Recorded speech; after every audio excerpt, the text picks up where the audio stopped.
MP Chambers for 5 minutes.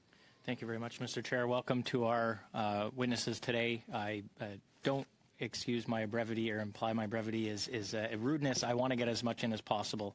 Mr. Lee, the National Research Council has come out with a new national building code, net zero by 2030.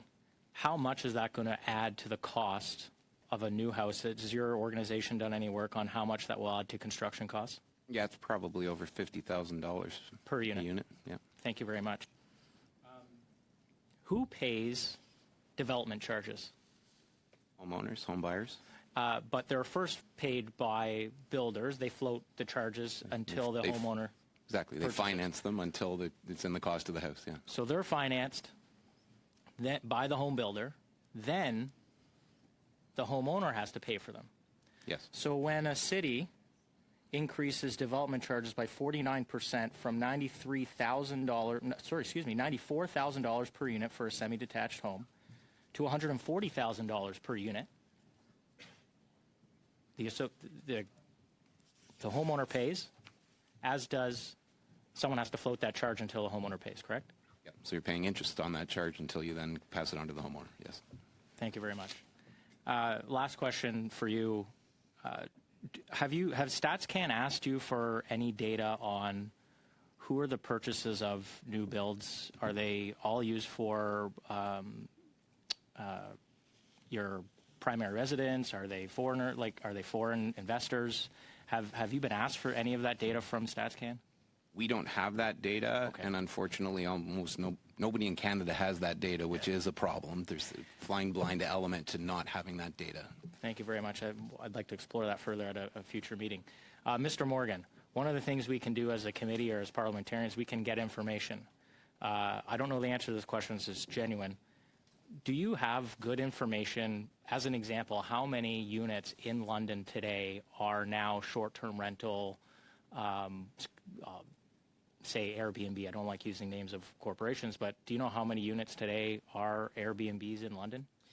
So I don't know that off the top of my head, but we have previously done an analysis of that because we changed the rules around Airbnb to say you had to live in the unit to be able to rent it out. So you couldn't be, it had to be owner occupied or owner owned. So you couldn't have 3 or 4 of them. So, but that was a legislative change we made. Thank you very much. Would you appreciate data from these platforms that show, how many units are available 9 months a year, 30 days a year, 12 months a year? Is that something that you'd be interested in as a mayor? Yes, I'm always interested in data because data-driven decision-making is always a good way to go. Perfect. I'd like to help you with that at some point. Mr. Richardson, how do we find out what lands or surplus lands are available from the federal government? It seems hard. It's in a bunch of different places. Who knows where they live? Do you think we have a good idea where the surplus lands are? Sadly, no. HART, UBC, the program we're working with, they have tried to create a tool that has surplus lands from all levels of government in a single view.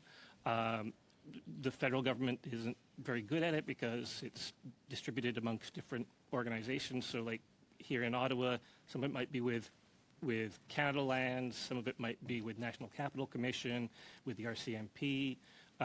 We would, if any question you want to ask about data from our point of view, we want more of it, and we want more of it to be transparent. We're nerds, and let us loose on the data. But in order to do that, you have to make the data open and accessible. So would you recommend that this committee ask for a list of all federal surplus land so we have it in one place?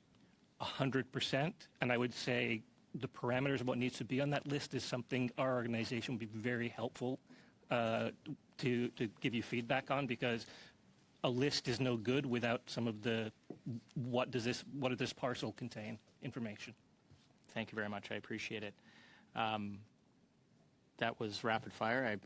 I do have enough for a question, but I'll just, because I got all my questions in, I'll just point out we need more data. We need more witnesses here that are going to explain why we don't have the data, including short-term rental operators. We need to know where the surplus lands are. And somebody, for crying out loud, has to get the National Research Council in here and NRCan to explain why, in the absence of everybody telling them, they've gone ahead and going to saddle new home purchasers with $50,000 of new costs when they change the building code. Thank you, Mr. Chair. Thank you, MP Chambers.